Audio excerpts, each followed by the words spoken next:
Podcast this week we've got Ezra. Okay.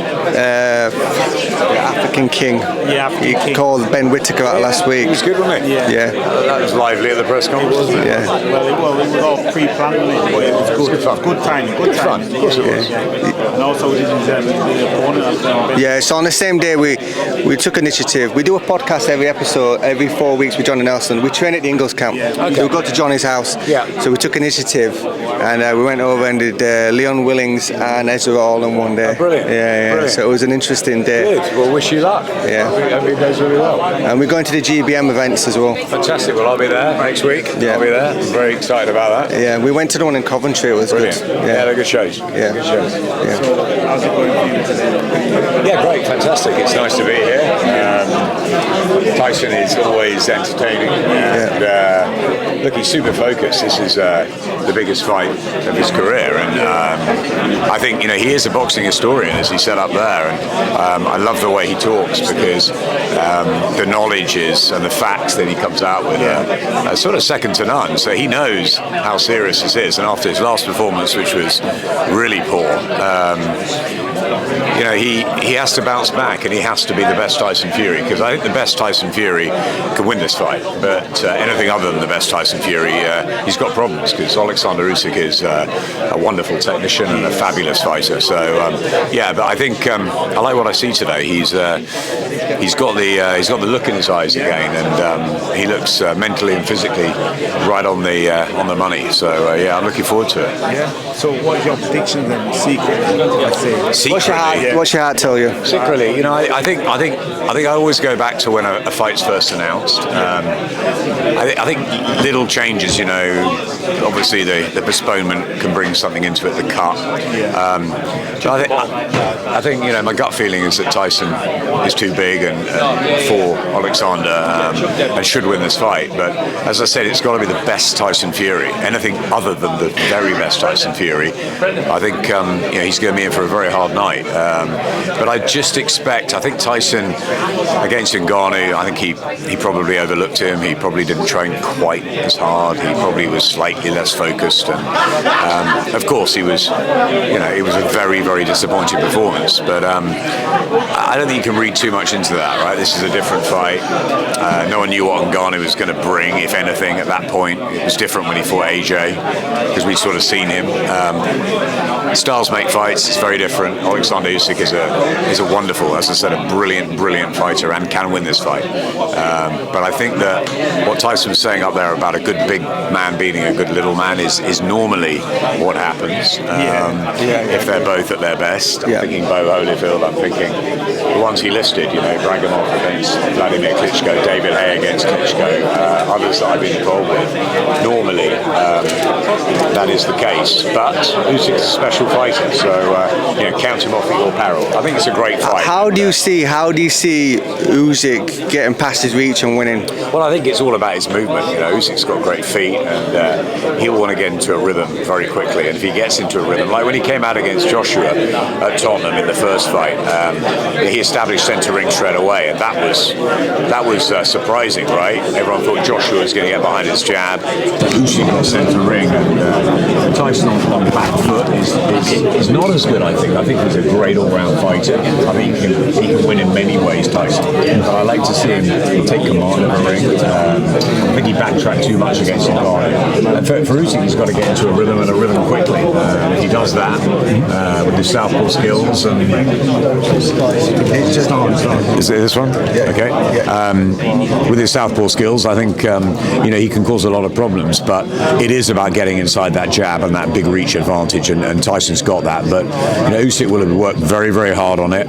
He's had plenty of time with the postponement, and of course, the postponement, you've got to ask, who peaked at that time, who's taken the few weeks sort of off, or the few weeks between, rebuilding and reigniting the camp better.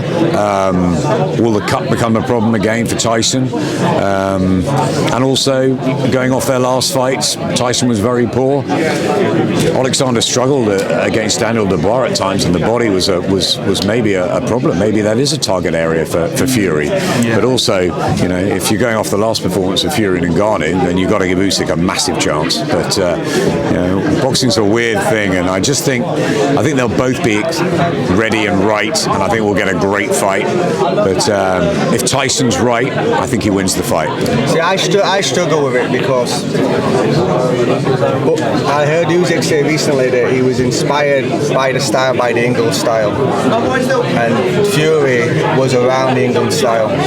So you've got two guys what think very similar, I think. And so I think it's either going to be a really boring fight where they just cancel each other out. Yep. A lot of thinking more than action. Or like his dad was saying there, John. I think all the knockout predictions are great for the cameras and all that, but I think actually what John said is probably closer to the truth, right? It could be a very technical chess match. I think so. I think they're going to cancel each other out. So movement patterns. When we talk to a lot of fighters, I don't know how many fighters know about movement patterns or talk about movement patterns enough, but when you watch Ben Davis talks about it, people got natural habits like scratching your nose all the time and just nervous twitches. There's certain little signs that fighters do. So Tyson likes to bounce twice, move off right, bounce twice, move off right. Usyk will know that, but Tyson will probably know that by himself. And then there's a little patterns that Usyk likes to, like dancing on the spot and moving laterally in and out. Yep. That's why I think Tyson, if he just gets the range right, will win the fight. So it's an unfair advantage really because he's 6'9", long reach, and I think that's the way it'll play out. Distance, timing. Yeah, that's right. And I think that if Usyk doesn't get into the fight, as in into that rhythm, fairly quickly, I think it could be a real problem for him. But we don't know, and I think that's the beauty of it. You know, two undefeated fighters, undisputed world title. I don't think there'll be a stoppage. I think there'll be, I don't know. I think it'll be a beating. Someone will get hurt. Someone will get hurt in this fight. I think. A beatdown. Yeah. So this is the way I see it, right? Yeah. I'll ask Adam what he thinks. I can't see Usyk knocking Fury out. No way. You wouldn't have thought so. He might flash it, but so he has to beat him. So he's looking to beat him on points. Right? Yeah. But the question is, can he score enough rounds? Clean shots, exactly. And normally, when you look at elite fighters, they normally go the distance, right? But that's in the lighter weights. Heavyweight, you just don't know, right? You thought that when Fury fought Wilder for the second time, surely he's got to just try and outbox him and win on points, but he went in and destroyed him. So, you know, heavyweights are different, and I think that if Tyson's in that sort of mood again, and he doesn't fear Usyk's power or lack of power at heavyweight, and he gets an advantage in the first 3 or 4 rounds, he might just feel he can walk through him. That's why I think the first 6 minutes is so crucial in this fight. It's all about whether Usyk can get into some sort of boxing rhythm behind that, you know, beautiful. And he's got to be on. He's got to focus the whole time. He's got to be on it every second, Usyk, and probably Tyson, you know, doesn't have to be on it as much as Usyk, if you know what I mean. I think Usyk cannot make any mistakes in this fight. Do you think the weight loss of Tyson Fury is a good thing or a bad thing? Because sometimes when you weight loss, you can lose that defensive power when someone throws power at you, and you can't take it. So what do you think? Is it a good thing or a bad thing, that weight loss? I like to see Fury in the best shape possible. I think the best shape possible keeps him light, keeps him. I mean, his boxing skills are what makes Tyson Fury, but also in this fight, his size. So he doesn't really have to worry about being too big, or he's just naturally a much bigger man. So I like to see Tyson come in 18-3, 4, that sort of range. And light for him, and on his toes. That's what I want to see. And I think, it could end up being a very technical fight. I just think Fury, if he's right, has just got that size advantage, which could be crucial. So he's working with Greg. So from the Ingles, that's the nutritionist from Ingles. I'm a qualified. And a very good one. Yeah, I'm a qualified nutritionist. I work with fighters as well. So I work with Esther Man and a few other. Another good fighter. So I work their nutrition for them. A lot of people don't know the difference between weight loss and fat loss. To come back to you, if he's chasing fat loss, it means the scale won't go down, but his body shape will change. That's right. Change his body burn the muscle. If he does that and gets that right, it's going to be an advantage. If he loses more muscle than fat in the later rounds, performance will be hindered. This is why fighters that drain out to make weight struggle in the last week. Does that make sense? So it'd be interesting. But if I was Fury, I'd just eat and train. What about Usyk? What about the size he's going to come in at? That's a different story. It's interesting, isn't it? Yeah, more muscles, more oxygen.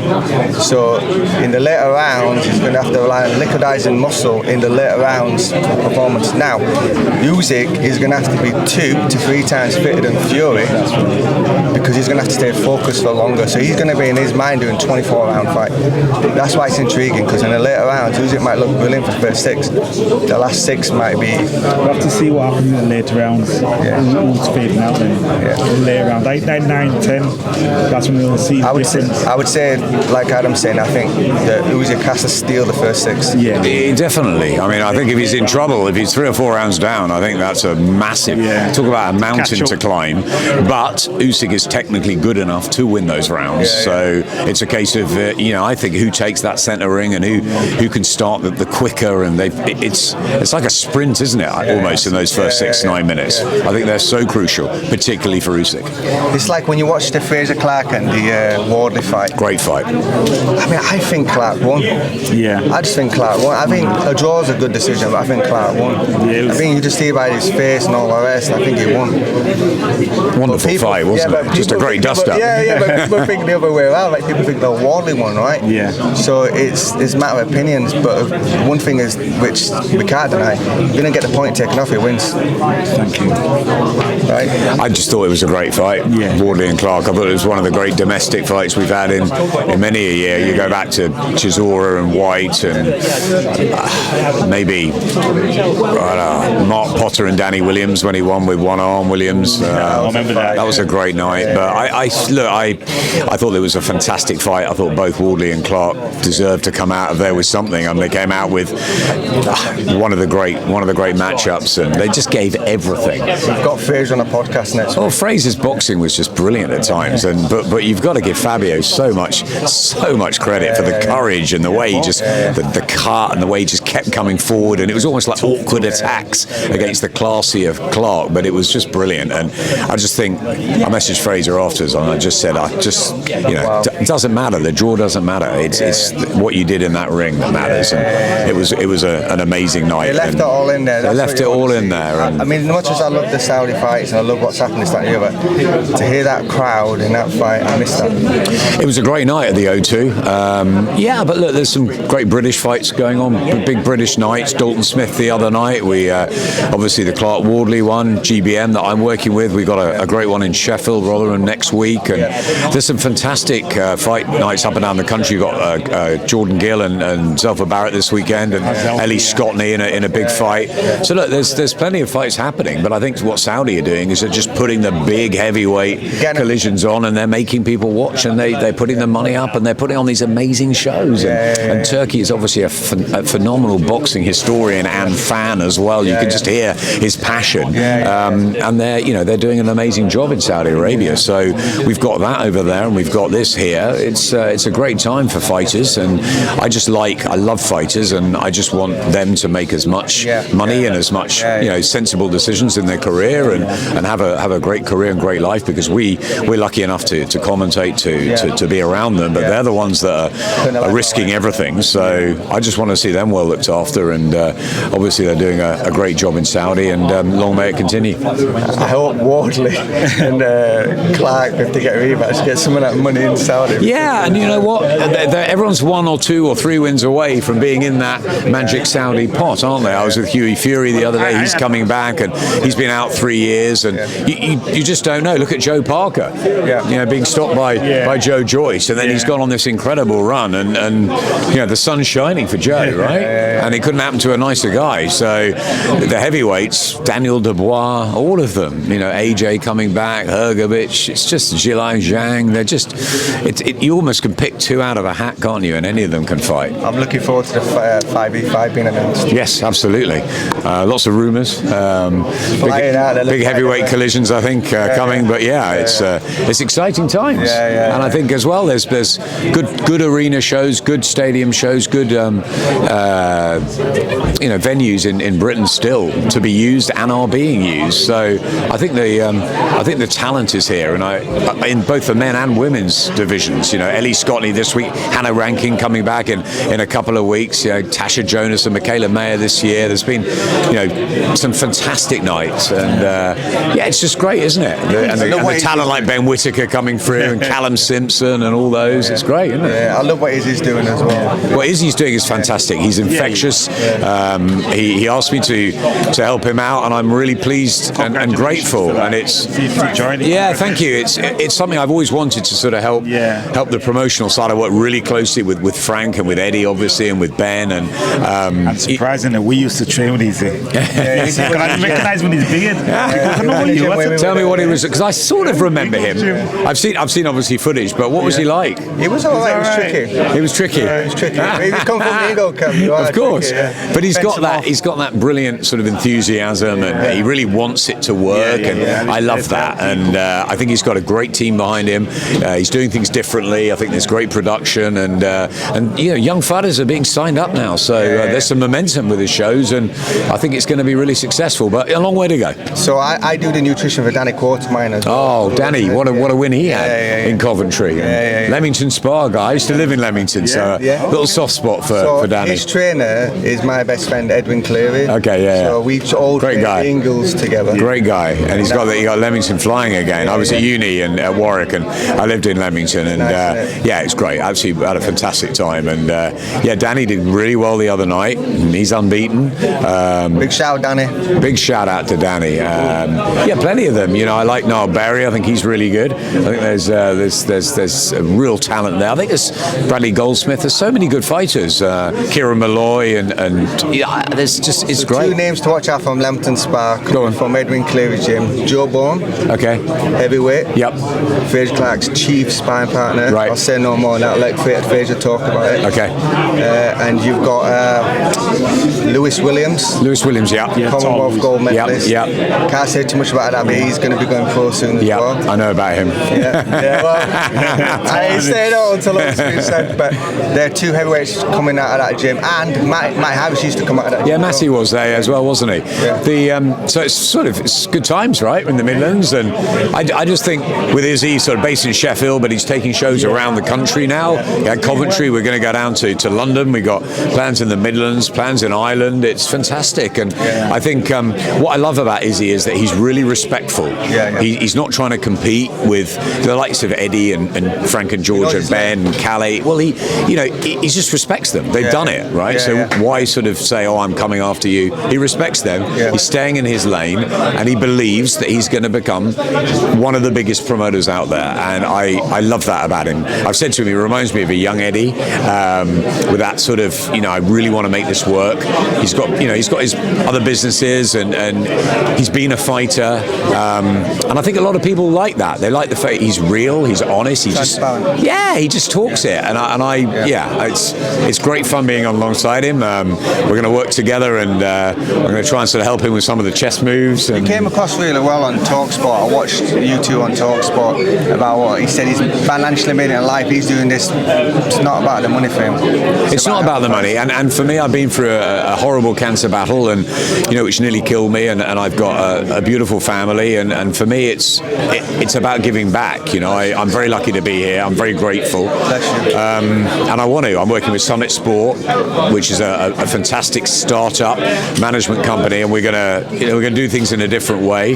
Boxing, motorsport. We've got creators and gamers, and we're probably going to go into football. We've already signed Sophie Elise. She's a wonderful talent from Germany with a massive following, and we're going to get her out soon. We've got Naraldo as well, the great Albanian, 14-0 he is. He's really one to look out for. And we're working a bit with Hannah Rankin too, and just sort of helping fighters out. That's what I want to do. I want to give back. I've been in this business a long time, obviously on the broadcasting side, but it's nice to be involved in the promotional side as well, and the management side, and helping athletes, because sportsmen and sportswomen are what I love.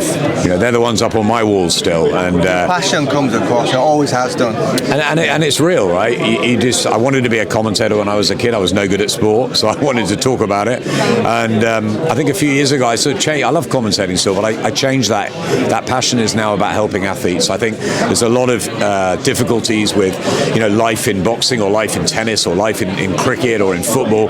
When they have to retire, it's really tough. They've been focused for so long on one thing, and I think that getting an education, a sort of life education, how to sort of invest your money better, maybe getting mental health help, getting help legally, commercially, all of that. I think it's difficult, right? You're concentrating on one thing, and it's difficult. You're very blinkered, you're very laser focused, but things can go wrong, and you've got to be in a position in life to get through it. And I've had my ups and downs, and I want to give back some advice and some help and some encouragement. And if I can just do a little bit for each of those fighters or each of those sportsmen or women, then I'll sleep really well at night, because I'll feel like I've given something back. And so that's where I want to be. At the end of the day, when you get to the end of your life, is when you look back at your life, you look back at your memory and the legacy, right? You can't take the money with you, right? It's not. For me, it's not about it. Of course, I've got to earn for my family. I've got 3 children and a beautiful wife and a family to provide for. But for me, as long as you're doing something that you love and you're doing it passionately, that the money will be there. Exactly. And for me, it's more about